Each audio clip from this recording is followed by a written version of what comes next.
Hi folks, you're with Tacitus today. Tacitus today at your pushback channel, and thank you for joining this audio live stream. In this essay, I'd like to talk about the declining, rapidly and radically declining educational standards in all across the West today. It's being dumbed down uniformly. So again, we're looking at this centrally controlled, centrally directed, centrally scripted effort that's what is globalization today. And all the Western governments are pretty much controlled by the globalists, and this is one of the globalist requirements, dumbing down the populace, so the Western populace. So I guess I've commented on this before, but I was brought back to it just recently when a couple of people that we know asked, would I, one a female college kid and the other in the final year of senior high school, to look at essays or a thesis in the case of the uni student, but to look at the work and just give it the red pen or give an opinion. Now the girl, I mean, she's a young woman. She should be 21, I suppose. How she made it into senior high school and university is quite beyond me. And she's doing a degree, I think it's in business studies, which and I had a look at the questions. These are the options you can write. If effectively you can write an essay in any of these subcategories of what they call business study.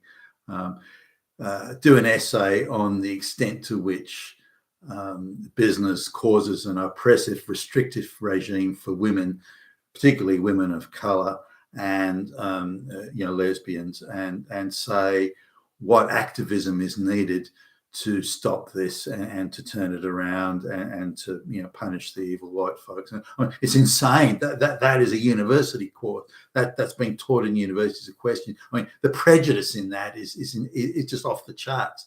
They're starting out from the point that white people are fucking Nazis, so write a story about how evil white people are and how you are going to go out into the world and change things. I mean, it's not hard to see why you get all these fanatical activists in HR departments and diversity departments. I mean, this is the bullshit that even a non arts course is teaching. So effectively, it's become an arts course. So anyway, she's done an essay on the easiest subject, one where you can't be right or wrong, one where it is completely an ideological treatise rather than to demonstrate the extent of someone's learning or their capability to go out in the workforce and do something worthwhile. Remember, every worker or every person that leaves university and goes out and creates wealth, contributes to the creating of wealth, their work minimizes losses and wastage. Anyone that goes into that is adding value to society. That person is making the country and the place, the workplace, a better place for their work colleagues, for their fellow citizens, and for those that come after them. But when they go out as radical activists, everything's evil, Nazis, Hitler, once they go with that, then they're subtracting wealth from the total equation. They're making themselves and their fellow citizens poorer. They're increasing manyfold the likelihood that their employer is going to go bust and is going to have to lay people off. They're increasing the likelihood that the cost of living will outstrip wages because productivity is in decline and so on. So that's the difference, and that's the effect that all these low IQ morons are having by being put out there. And the educational institutions are creating this. It's not necessarily the kid's fault, but that girl should have left school at 15 or 16. There's no way she should be in senior high school or university. She's just too stupid. Anyway, the essay, even it's a soft question where she's obviously not going to fail. Looking at that essay, I mean, it was diabolically bad work. Again, you have some second year high school kid, not even a top class, somewhere around the middle class, second year high school kid had handed that work into me. I'd have flunked them, seriously flunked them. It was piss poor work from beginning to end. The thing that sort of got me is she didn't care about facts and getting them right. That's irrelevant. It's just the ideology. That's all that matters. We all know that straight white men are Nazis. We know that, so we don't have to back it up with facts. I can just cite and wherever they're, I can just cite a radical activist, lesbian, feminist, gender studies academic to say that all straight white males are evil Nazis, quite probably Hitler. I can just cite that as a reference. Done deal. Facts proved, put to bed. And so, her idea was, well, why are you worried about facts? Who gives a fuck about facts? We're talking about ideology here. We're talking about fascists. And so there was very much a through and through ideological attitude to presenting in the essay, presenting the case. There was this idea that you'd argue with facts or reality or support it with facts. And no, what are you even talking about, you stupid old white moron, Nazi fascist? We're talking about ideology here. And so she's actually trained to see the world in ideological feelings terms. We all know that Nazis are everywhere. We all know that Trump's a Nazi. We just know that all straight white males are Nazis. We just know that facts and keeping time and being prompt and being reliable, we all know that's the behavior of Nazis. So we don't need to discuss it. I don't need to prove it. Now, this was an interesting thing, because I'm even going back to sort of, third or fourth year high school, I remember, making assertions in essays that I wrote, even then, high school kid. And the teacher would be all over me if I didn't back it up with at least two citations from like say that the historian Billy Bob Smith said da-da-da-da-da-da, and then another note with another historian said, so you can't say that, hey, I'm just making this up. You had to back it up even then. But this is completely changed. There's no need to back that up anymore. There are certain givens. The world is awash with Nazis. There are certain givens that they don't have to prove or substantiate. So they can make these insane assertions and then run off on go off on some ideological rant that is made all the more hollow because the substantiating bedrock facts are wrong or even not present. So that was the standard of work. As I say, I'd have flunked it, but trying to point out that it's necessary to get the facts right and to back it up was treated by this young girl as, well, I can tell you're a Nazi because you talk about facts and reality. So that's it. Fuck you.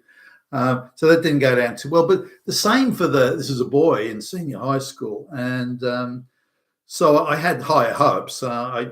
He was no genius, but he was, he certainly had a very good school. So I was happy. I agreed to sort of nod, politely nodded and thought I'll have a little look at the essay and make a few comments and then be there. And I was sort of shocked at the piss poor quality of that. And again, this ideological ranting rather than supporting anything with facts. And when you're ideologically ranting, you can make any assertion. You can say anything. You can say that Hitler came from Pluto and he genocidally murdered the population of a galaxy far, far away, and that you can just say, and therefore that makes him you can make claims that absurd, and they just go straight through. They're almost not challenged by anybody. It's good. That's ideologically good. You've called out the Nazis. We love that. So as long as they stick to the ideological narrative, it seems to be acceptable, and they've now trained themselves, again, even in good schools, to just sort of, well, it's just much easier to go with the narrative. It's much easier to, and it's a form, I think it's a form of humiliation, in my view, gross humiliation, because you're almost forced to repeat the most outrageous and grotesque untruths as if they were fact, and to then prostrate yourself in front of these grotesque untruths in order to be accepted sort of into the wider familia, and it's not just a point of view. It's not that, or something that I think differently from you. It's not that. It's the idea of presenting an entire narrative based on lie after lie after lie after lie, and forcing someone to accept that, bow down before me and kowtow and so on. So anyway, that was crap. Not quite as bad as the girls' work, but certainly along the. So I mentioned a few things that about facts that were missing, and maybe they should be mentioned to give a more balanced view. And the kid was bright enough, the boy was bright enough to say, that's a bit risky. If I go down that path, I'm probably going to get into trouble, because all they really want to hear was a narrative. So I suspect he's probably a little bit brighter than the essay suggested, because at least he's smart enough to realise that, look, I've got to give them what they want. They want a narrative, so I'll give them that. Now, whether I agree with them or not, it's another matter, but why should I do the heavy lifting in research and getting the facts and hitting the books? And why should I do that work when I can just get a pass by giving them a narrative which doesn't require any work? I've only got to say Nazis are everywhere and white people are bad, and I'll get an A grade on my essay. So, but the work was piss poor, just generally. Now, just on the wider issue of declining educational standards. I've had a look at some compared schools and areas of schools where they have unusually high marks, grades, in their exams, but compared those to where there was an independent sort of one standard, strictly pass or fail exams. Now, there's fewer and fewer of those around the Western world today. You still get some, but I just want to compare those, because it'll give you a view, or give you an idea to just how far off the rails things have gone in terms of educational standards. So over the last just over 20 years, in most Western countries, the grades, as in ABC, the grades have increased by 20%. Now that's mathematically impossible, given that the amount of people staying on till senior high school, about 30% of kids used to stay on till senior high school, when I was at school anyway.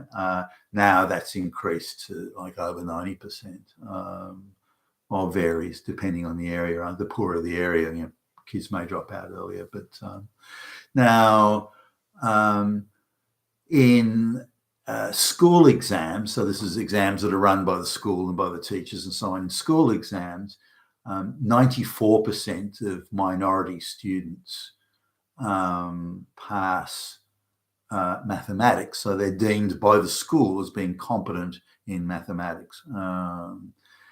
Now, when these same kids take an independent exam, that's again strictly pass or fail, I mean, just wait for this. 94% are deemed by the school as being competent in mathematics and passing, but only 1.5% passed an independent exam where there was just pass or fail. I think that that illustrates the insanity of most high schools around the West now, that they're so fixated on participation award type exam results rather than actual results, that they just pass through kids from junior high school to senior high school to college in this same way.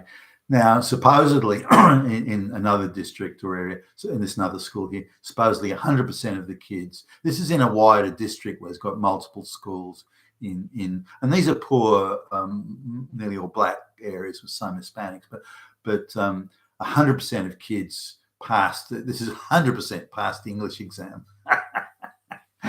But in independent exams, only 7% passed.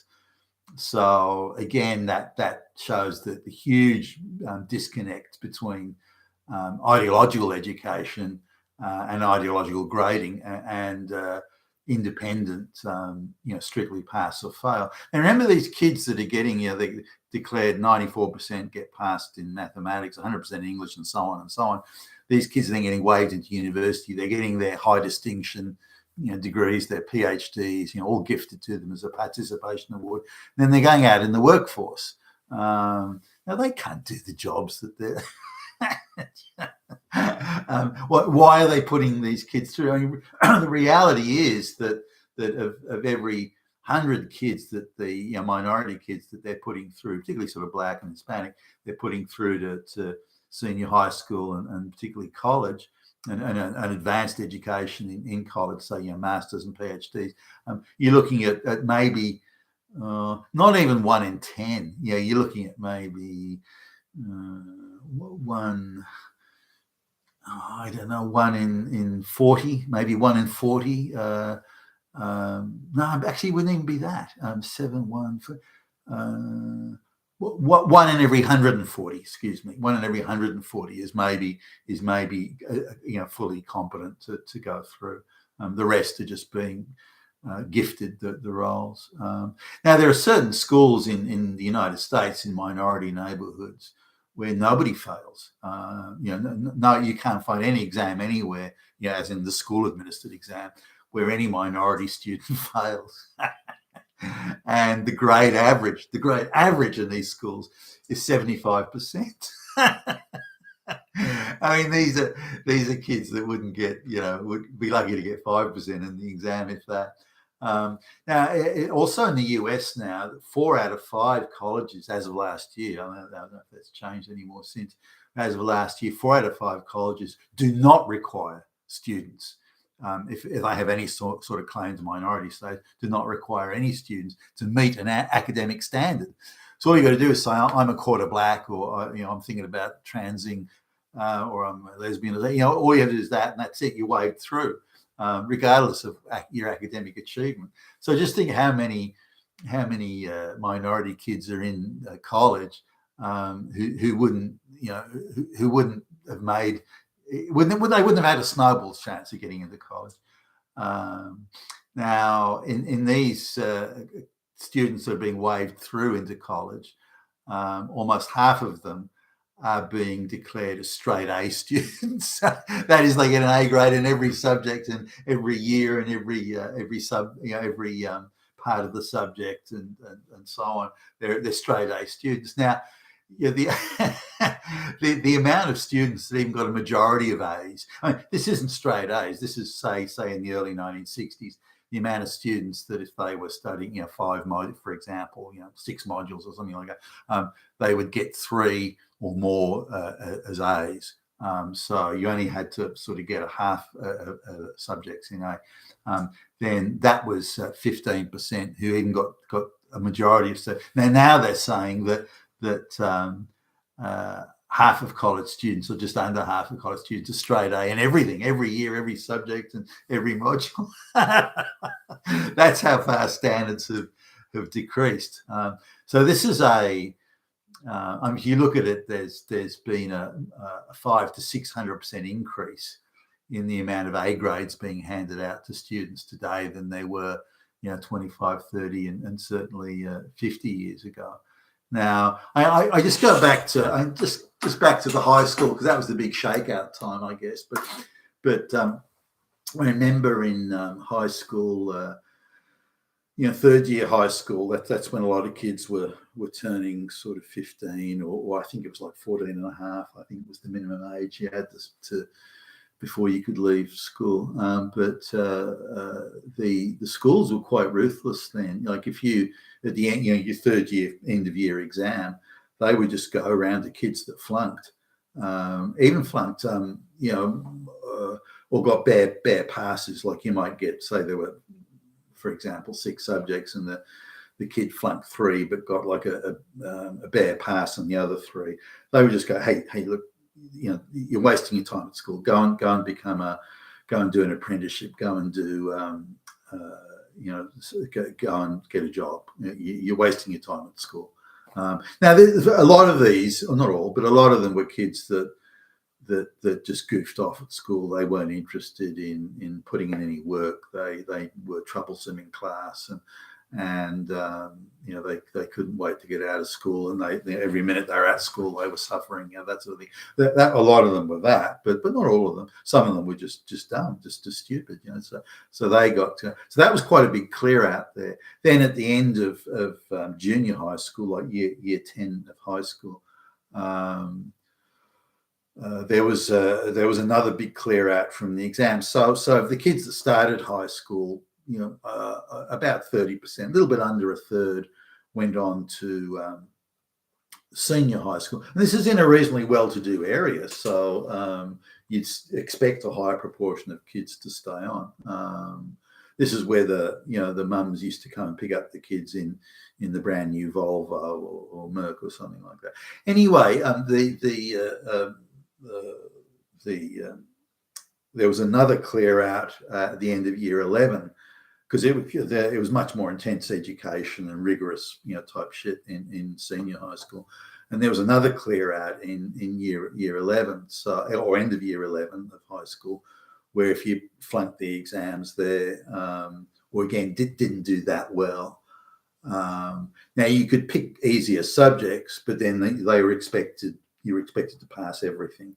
So, okay, take the easier subjects, but then you have to pass. So kids that took the easier subjects and still flunked, they would say, hey, buddy, you're wasting your time, off you go. So they were out. So really you're down to maybe, I reckon 1 in 5 at the end. 1 in 5 kids that started high school ended up in going through senior high school. Now that's now you're looking at, even in poor areas, you're looking at 60, 70, 80% of kids are staying on. They shouldn't be staying on. They should be out doing something. The further education is only used for indoctrination purposes and to make them hate white people and hate white society. It's not to educate them in anything useful in society, to add value to society in any way. Quite the opposite. They're there to subtract value from society, to do it as aggressively as they can. So, and then there'd be the final exam at the end of year 12 to matriculate to university or college. Now, then there were far fewer courses around. There was no such thing as lesbian dance majors or African American musical studies. There was none of that. There was, I think, the only subject that had studies at the end of it was something called, I think it was peace studies, and they were focusing on how to, it was quite lefty, but they were looking at things, how to de-escalate international tensions and so on. But it was done very much from a leftist point of view, that if you can stop trees from being cut down, then you can prevent international conflict. I thought it was misguided, but I remember that was around back then. So going into business and finance studies, which were my or economics, which were my area. So going into that, it was I'm just thinking the amount of kids, from the kids that started high school to the ones that went to college or university, was 3-4% maybe tops, 5% at the outside. So that's how rigorous a pass or fail type regime was. Now, today where you get 60% and so on, even in the poorest areas, 40% of the kids going to university, doing some shit bullshit course and ending up with a debt that they may never pay off in their lifetimes. It's quite cruel, I think, to those kids. But it's a delusion. It leads them on to think that, hey, you get that African American musical studies or lesbian dance theory degree, and you'll just be like whitey, richest white people. You'll have waterfront properties, you'll have fancy cars, you'll have hot movie star partners and all this. It gives them this delusion, because they're already IQ 80 anyway. But I just wanted to talk about that, the extent to which there's this divergence and disconnect between high school in a minority area run by the educational unions and black lesbians running the school boards and everything, how they want to give all the kids straight A results on their, hey, you got 100 out of 100, all of you got 100, every single one of you got 100 out of 100.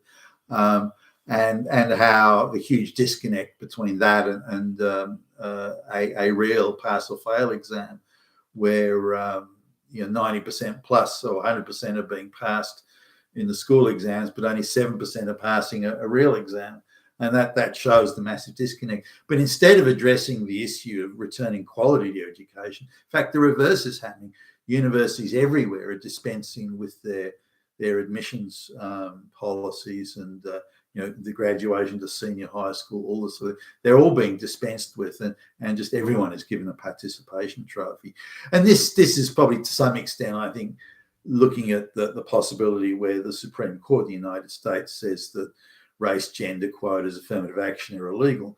So they'll just change and say, well, we have no standards, and just anybody can come, and then they can do it based on, say, poverty or some form of imagined hardship. And I think that's where we go. So I see standards declining even further rather than from where they are now, which is hard to imagine, but I think that's where we're going. You were Tacitus today. You were Pushback Channel. Thank you for listening.